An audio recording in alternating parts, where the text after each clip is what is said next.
नमस्कार, मी आहे रुबी आणि रुबी मस्के रेसिपीमध्ये आपले खूप खूप स्वागत आहे. मी आज आपल्या रुबी मस्के रेसिपीवर आपल्या सर्वांकरता घेऊन आलेली आहे पालक पुरी.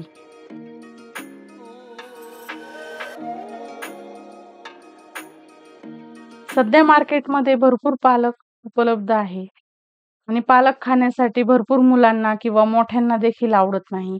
लहान मुलं तर लहान मुलं मोठे देखील आवडीने खातील अशा पद्धतीने आज आपण ही पालक पुरी तयार करणार आहोत. पालक पुरी बनवण्यासाठी मी या ठिकाणी घेतलेली आहे एक जोडी पालकाची. स्वच्छ पानं धुवून घेतलेली आहे आणि 2-3 पाण्याने हे स्वच्छ धुवून अशा पद्धतीने आपण हे पालक घेतलेली आहे.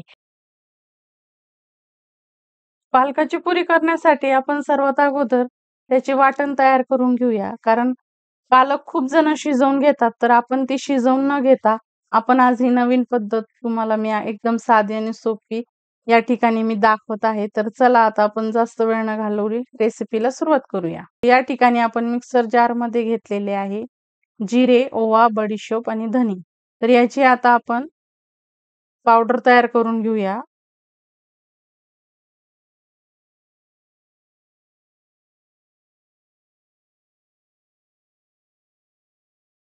आपण बघू शकता अशा पद्धतीने ही पावडर तयार झालेली आहे.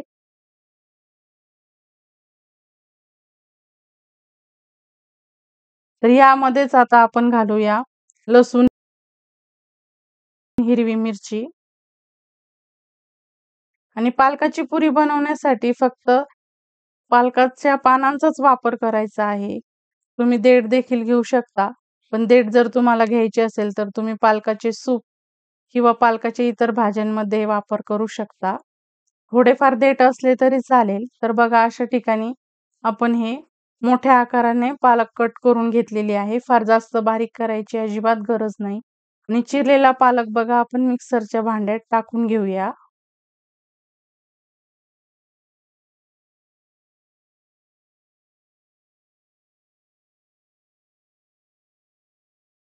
ही पेस्ट बघा आपण अशा पद्धतीने ही तयार करून घेतलेली साधारण या स्वरूपाची ही पेस्ट तयार झालेली आहे.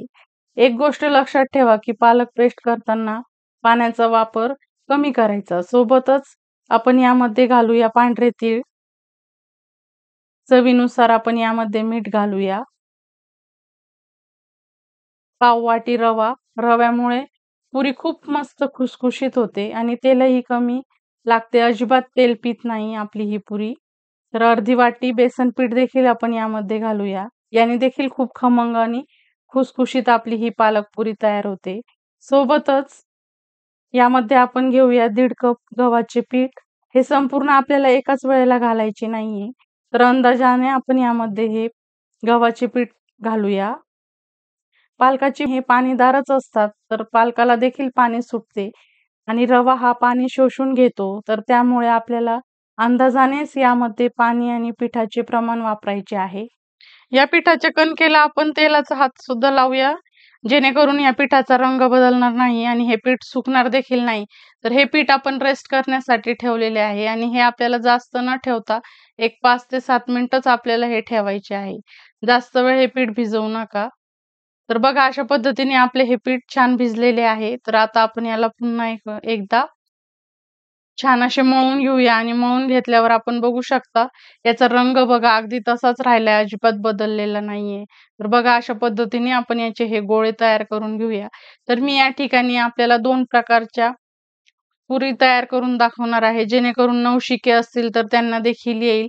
तर पहिली पद्धत ही आपण पेढा जसा घेतो तसा या ठिकाणी मी हे छान याचा छोटा गोळा तयार करून घेतलेला आहे आणि पेढ्याप्रमाणेच आपण मोठी पोळी जशी लाटतो त्याप्रमाणे तसा मोठा गोळा देखील घेतलेला आहे. तर बघा सुरुवातीला आपण ह्या लहान गोळ्याचीच पुरी तयार करून घेऊया अशा पद्धतीने. आपल्याला ही पुरी जास्त जाडही लाटायची नाही आणि जास्त पातळही लाटायची नाही. साधारण बघा अशा पद्धतीने ही पुरी आपल्याला लाटून घ्यायची आहे. खूप सोपी आणि झटपट अशी होणारी ही रेसिपी आहे. तर अशाच पद्धतीने तुम्ही नक्की करा. तर बघा अशा पद्धतीने आपण हे संपूर्ण लाटून घेत आहोत. मी आपल्याला दाखवते बघा. साधारण ही अशा पद्धतीची आपल्याला ही पुरी ठेवायची आहे. आता याचप्रमाणे मी तुम्हाला दुसरी पद्धत देखील दाखवते. आपण चपातीला करतो तसा मोठा गोळा मी या ठिकाणी घेतलेला आहे आणि याची आपण चपाती लाटून घेणार आहोत आणि संपूर्ण चपाती लाटून आपण याची पुरी कशी तयार करायची ते आपल्याला दाखवते. तर चला आता आपण ही लाटायला सुरू करूया. अशा पद्धतीने ही संपूर्ण चपाती आपण छान मोठी आणि मध्यम आकाराची ही आपल्याला लाटून घ्यायची आहे. जास्त पातळही नाही आणि जास्त जाडही नाही. बघा अशा पद्धतीने आपण ही संपूर्ण लाटून घेऊया.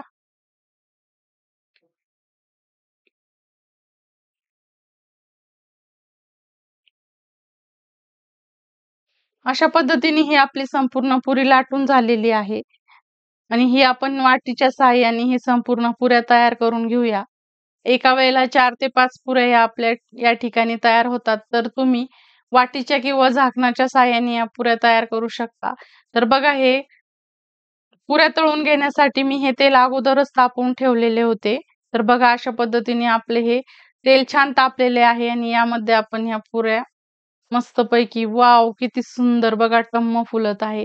थोडेसे हलकेसे आपल्याला झाऱ्याच्या साहाय्याने याच्यावर तेल उडवायचे आहे. वाव बघू शकता किती मस्त टम्म फुलून आलेल्या आहेत आपल्या पुऱ्या. यावर हलकेसे बदामी रंग झाला, डाग पडले की समजायचं आपल्या ह्या पुऱ्या या ठिकाणी तयार झालेल्या आहे. सर्व टम्म फुलणाऱ्या पुऱ्या बघा अशा पद्धतीने आपण या तयार करून घेऊया. या अजिबात तेल पीत नाही आणि पुऱ्या मस्त लवकरात लवकर आपल्या ह्या तयार होतात. तर बघा अशा पद्धतीने आपण या संपूर्ण पुऱ्या तयार करून घेत आहोत. तर या ठिकाणी आपल्या या पालक पुऱ्या तयार झालेल्या आहेत. ही पालक पुरी आपण लिंबाच्या लोणच्या सोबत किंवा सॉस सोबत खाऊ शकतो. तर ही लिंबाचे लोणचं आपल्या रुबी मस्के रेसिपीवर आहे. तर मी याची लिंक डिस्क्रिप्शन बॉक्समध्ये देत आहे.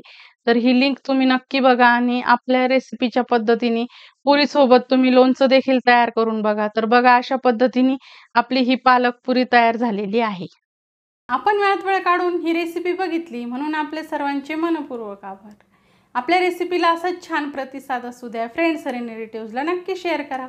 आणि हो, आपल्या चॅनलवर जर आपण नवीन असाल तर चॅनलला लाईक, शेअर आणि सबस्क्राईब करायला मात्र विसरू नका.